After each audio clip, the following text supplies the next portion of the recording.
Hello, meron pala akong gustong i-share sa inyo na dalawang klase ng sabon. So, meron kasi nagtatanong kung ano nga ba yung gamit kong sabon. And update ko lang kayo dito sa dalawang to. And eto sila. So, ito nga pala ay Geisha White. And eto naman yung isa ay Vichy Kojic Soap. So, kilala na to dahil ito ay matagal na. And eto rin ay matagal na. And nakikita ko lang din to sa TikTok kasi kung saan ako nakakabili ng mga product, dun lang ako humahanap ng iba't ibang klase ng product. Dahil doon may sunod-sunod na iba't ibang dumarating. I mean, may lumalabas, makikita mo pag stroll mo, ay may ganun palang klase ng sabon. So, kahit din sa mga ibang product, skincare, or kaya mapasupplement, collagen, or glutathione, doon mo makikita mga iba't ibang klase na lumalabas na product. So, ako, doon talaga ako humahanap para ma-review ko. And nakita ko kasi may mga iksi doon. Alam niyo naman, di ba, sa TikTok, makikita niyo yung mga may iksing video na ang ganda ng resulta. Lalo na yung makikita niyo, maghahanap kayo na ano nga ba yung nangyari dito sa product na to, kung ano nga ba yung ganito. So, ako, nakakita ko ng product and itatry ko din. So, kung ano nga ba yung na-experience nila, gusto ko rin ma-experience yun. So, dito muna tayo sa Geisha White. Scar and Blemish.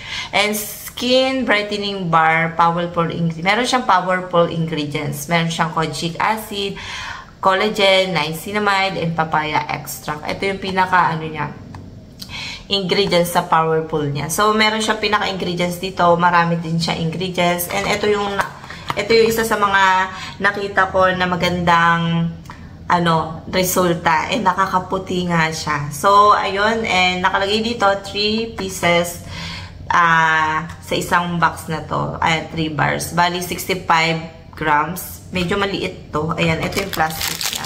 Yung kapal nito, medyo ganun. Ayan. Nakalagay naman dito, paraben free. And may magtatanong kasi, ayan. And ito yung box niya. May mga iba to nakita ko mga klase. May bagong labas sila. Hindi ko pa siya na-try. And first time ko lang din nakita to. And ayun, nakalagay naman dito kung paano siya gamitin. Basta twice a day. Depende na lang kasi may mga nagtatanong dyan, no?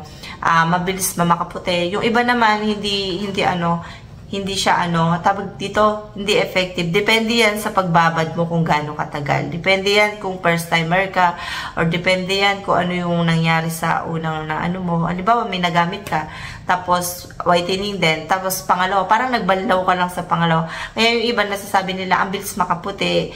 Yun, depende rin kasi sa kulay. Kung morena ka, mas more na soap na gagamitin mo. So, kasi yung iba kasi gusto nila, ay hindi naman effective kasi sa kanila effective, sa akin. Depende sa kulay yan. At depende sa kung nagpapainit ka or sa lotion din. Ayan, depende lang talaga.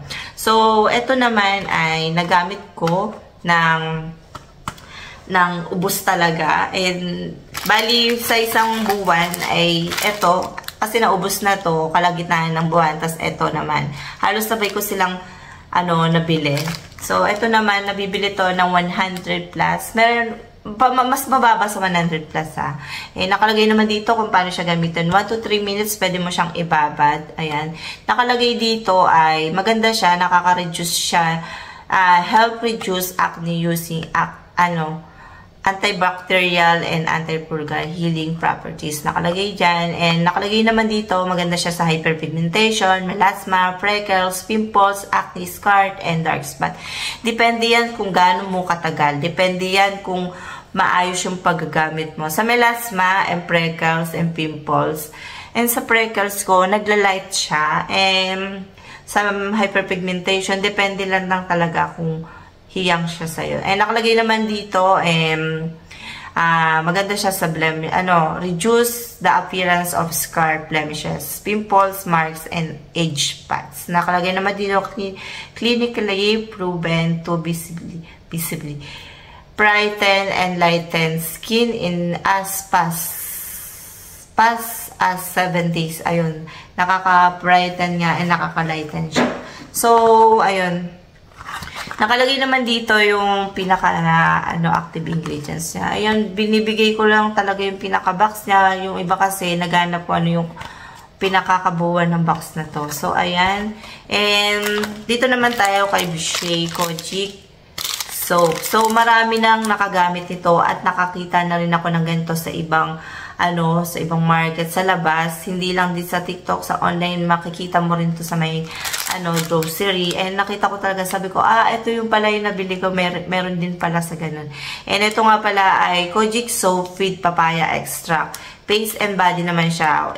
Nakalagay dito, skin whitening, good for acne, prone skin. Nakalagay siya. And maganda to sa mga pimples, acne, ganon. And ako naman ay wala namang pimples. Gusto ko lang talaga magpaputi talaga ng skin. And ma-maintain talaga yung white ng skin mo. So, ayun, nandito siya. Ayan.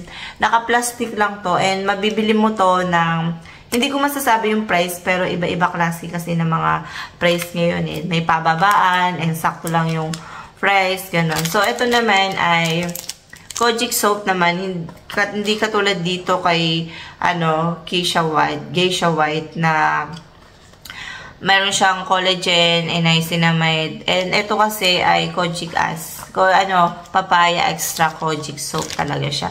So, yung ingredients nito ay nandito lang. And halos sa lang siya, Kojic and Papaya Extract lang siya nakalagay dito. Ayan lang, ayan. Nakapokus siya sa pinaka-Kojic soap niya.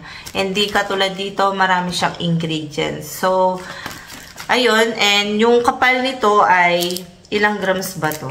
Ayan. Basta gamit kasi ako, ayan. Nakalagay dito ay 90 grams. Medyo mas makapal-kapal to. Ayan. And, mabango yung amoy nito. Amoy Kojic siya. And, mahapdi nga ba sa face? Eto, mahapdi nga ba itong dalawa sa face? Ako, depende na lang kasi sa mga, may mga nakikita ko mahapdi sa face. Yung iba, pag binababad, mahapdi. Depende po yan kung, halimbawa, na manipis yung skin mo sa space mo, tapos nag-skincare ka, tapos may konting hindi mo maintindihan yung face mo na may nabanat, tapos pag-apply mo ng sabon or kaya toner, dun mo ma-experience yung hapti. Depende na lang kasi Yung iba kasi talagang mahapti yung sabon. Ako naman, na-experience ko, hindi naman siya mahapti, hindi rin siya makate.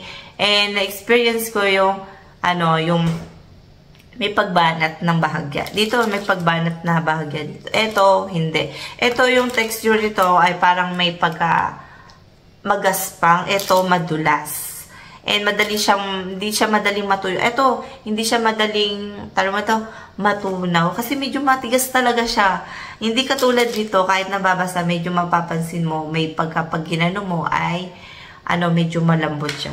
So, ako naman, pag gumagamit ako ng mga iba't ibang klase ng sabon, ay sineseparate ko yung paggamit. Nilalagay ko sa plastic para pag nasa CR, kasi pag na-aanuhan ng mga tubig ay medyo parang malambot siya. So, ayun yung ginagawa ko. Yung binababad ko itong dalawang to, 1 to 3 minutes. Yung iba kasi talaga hindi effective. Depende yan sa pagbabad. So, ayun. Pwede ba to sa Fregi? May magtatanong kasi dyan.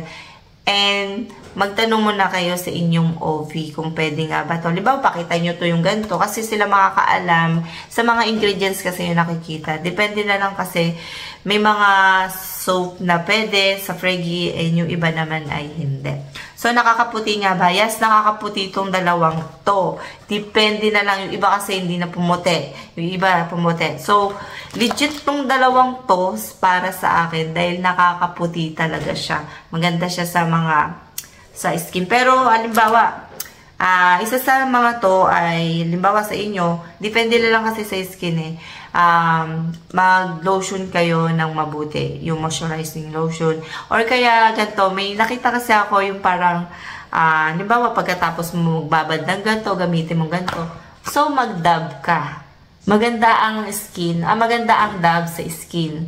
Ayun, and malambot kasi ang dab talaga. So, pag ginamit ko kasi ang dab talaga madulas, pagkatapos maligo, ay malambot talaga. So, ayun lang yung masasabi ko dito. Pumuti ako dito and maganda siya sa mga blemishes, freckles, pimples, or kahit anumang dark spot sa face mo, nakakapagpalight. Pero kung seryoso ka talaga, na gumamit ka talaga ng ganito, is mawawala talaga. Hindi mo na kailangan depende rin sa skincare Kasi nag-skincare tayo, dun, na tutulungan niya din magpa-light yung mga nasa face natin. So, ito yung face ko. Wala ako nakalagay sa face. Basta makita nyo kasi kung ano yung face ko.